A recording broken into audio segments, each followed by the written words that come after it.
Hello everyone, Abhishek here. आप सभी का स्वागत है फार्मेसी पाठशाला के यूट्यूब चैनल पे। Today in this lecture we discuss about the administrative bodies. जो हमारी एडमिनिस्ट्रेटिव बॉडीज होती है उसको मेनली थ्री टाइप्स के अंदर क्लासिफाइड किया जाता है। पहली एडवाइजरी, दूसरी एनालिटिकल एंड तीसरी एग्जीक्यूटिव बॉडीज। जो हमारी इस लेक्चर के अंदर हम जो डिस्कस करने वाले हैं वो हमारी होने वाली है एडवाइजरी बॉडी, जो मेनली दो होती है, डीटीएबी एंड डीसीसी। डीटीएबी यानी drug technical advisory board and DCC मतलब ड्रग कंसल्टिव कमेटी। इन दोनों के नाम से पता चल रहा है डीटीएबी टेक्निकल एडवाइजरी यानी एडवाइस देने वाली, कंसल्टिव यानी कंसल्ट करने वाली, यानी ये भी आप ऐसे एडवाइस से कंपेयर कर सकते हैं। तो चलिए शुरू करते हैं आज के इस लेक्चर को।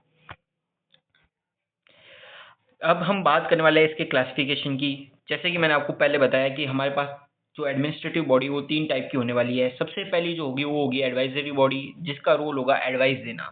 एनालिटिकल बॉडी जो एनालिटिकल पर्पसेस के लिए होगी, और जो एग्जीक्यूटिव बॉडी होगी एक्सक्यूशन करना, कोई भी काम को स्टार्ट करना या कोई काम करना, वो होगी एग्जीक्यूटिव बॉडी।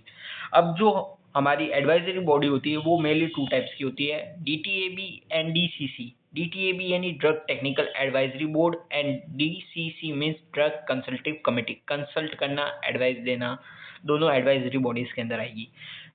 तीसरी दूसरी हमारी आएगी एनालिटिकल बॉडीज। एनालिटिकल बॉडीज के अंदर सेंट्रल ड्रग लेबोरेटरीज आएगी हमारी, दूसरी जो होगी ड्रग कंट्रोल लेबोरेटरीज इन स्टेट्स, और जो तीसरी हमारी होगी वो गवर्नमेंट एनालिसिस्ट होंगे। अगर एक्सिक्यूटिव बॉडीज की बात करेंगे तो वहां पे हमारा जो बॉडीज आने वाली है वो होगी licensing authorities, controlling authorities, drug inspector and custom collectors. In this lecture we discuss about the drug technical advisory board and drug consultative committee के इनके अंदर क्या इनका रोल है, इनके अंदर कितने मेंबर्स होते हैं, कौन से इलेक्टिव मेंबर्स होते हैं, कौन से नॉमिनेटेड मेंबर्स होते हैं, टोटल नंबर ऑफ मेंबर्स कितने होते हैं, उन सभी को आज हम इस लेक्चर के अंदर डिस्कस करेंगे। तो चलिए आगे बढ़ते हैं और स्टार्ट करते हैं हमारी सबसे पहली एडवाइजरी बॉडी को, जो कि है ड्रग टेक्निकल एडवाइजरी बोर्ड, डीटीएबी। अगर इसकी बात की जाए तो इसका जो कॉन्स्टिट्यूशन है, जिसको जो कॉन्स्टिट्यूट किया जाता है वो सेंट्रल गवर्नमेंट के थ्रू किया जाता है। इसका पर्पस क्या होता है, इसका रोल क्या होता है? इसका रोल होता है advice to the central government and state government on technical matters. जो भी टेक्निकल मैटर्स है ड्रग से रिलेटेड, उसके ऊपर सेंट्रल एंड स्टेट गवर्नमेंट को एडवाइस देना इसका रोल है, जो कि इसके नाम से पता चलता है ड्रग टेक्निकल एडवाइजरी बोर्ड। इसके अंदर अगर मेंबर्स की बात की जाए तो यहाँ पे नॉमिनेटेड इलेक्टेड मेंबर होते हैं। कुछ मेंबर नॉमिनेट किए जाते हैं, कुछ इलेक्टेड होते हैं, कुछ एक्स ऑफिशियो मेंबर्स होते हैं। अगर यहाँ पे हम बात करें कि इसका कॉन्स्टिट्यूशन कब कब होता है, तो हर 3 साल में इसको वापस से रिकॉन्स्टिट्यूट किया जाता है, जिसके अंदर जो कैंडिडेट पहले नॉमिनेट हो चुके हैं वो भी एलिजिबल होते हैं, और जो इलेक्टेड हो चुके हैं वो भी एलिजिबल होते हैं। वो रीनोमिनेट किए जा सकते हैं और वो री इलेक्टेड भी किए जा सकते हैं।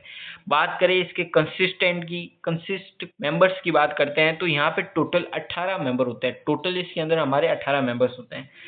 मेंबर काउंट क्या क्या है, इनमें से जो हमारे 8 मेंबर होते हैं वो होते हैं एक्स ऑफिशियो मेंबर्स।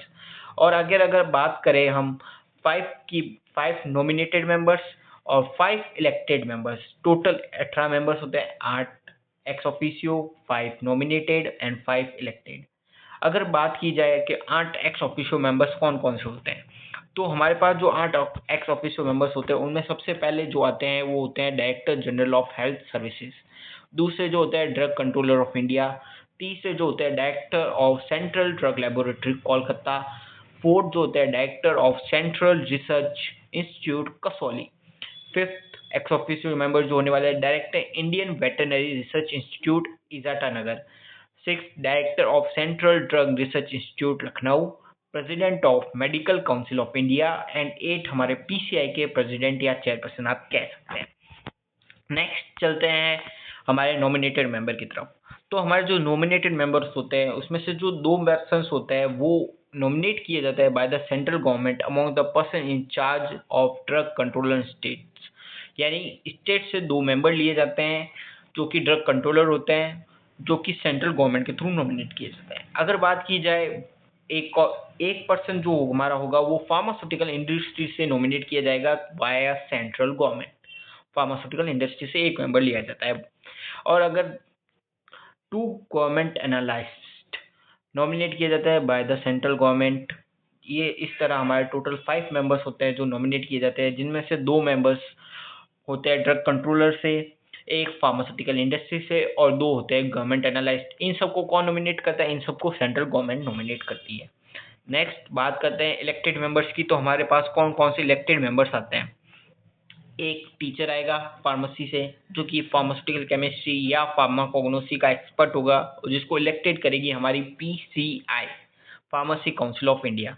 एक टीचर आएगा जो मेडिकल और थेरेपेटिक एजेंट का एक्सपर्ट होगा, और उसको कौन इलेक्टेड करेगा? उसको इलेक्टेड करेगा MCI, medical council of India, जिनके चेयरपर्सन हमारे एक्स ऑफिशियो मेंबर में आने वाले हैं। नेक्स्ट एक वन फार्माकोलॉजिस्ट होगा, जिसको कौन इलेक्टेड करेगा? ICMR. ICMR means Indian council of medical research.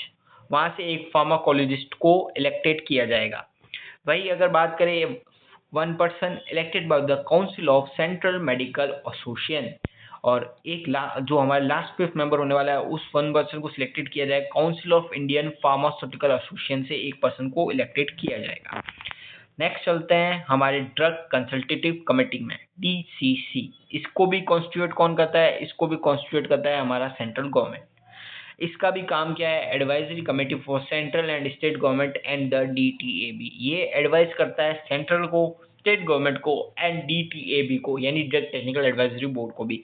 जबकि हमारा डीटीएबी सिर्फ एडवाइस करता है सेंट्रल एंड स्टेट गवर्नमेंट को, जबकि ये हमारा डीटीएबी को भी एडवाइस करता है। इसके कॉन्स्टिट्यूशन की बात करें तो इसमें 2 पर्सन होंगे जो नॉमिनेट किए जाएंगे by the central government, 1 person from each state nominate by the that concerned state government, यानी ईच स्टेट से एक पर्सन नॉमिनेट किया जाएगा बाय द स्टेट गवर्नमेंट। और इसी के साथ हमारी ये 2 एडवाइजरी कमेटी खत्म होती है। आई होप सो आपको वीडियो अच्छी लगी होगी।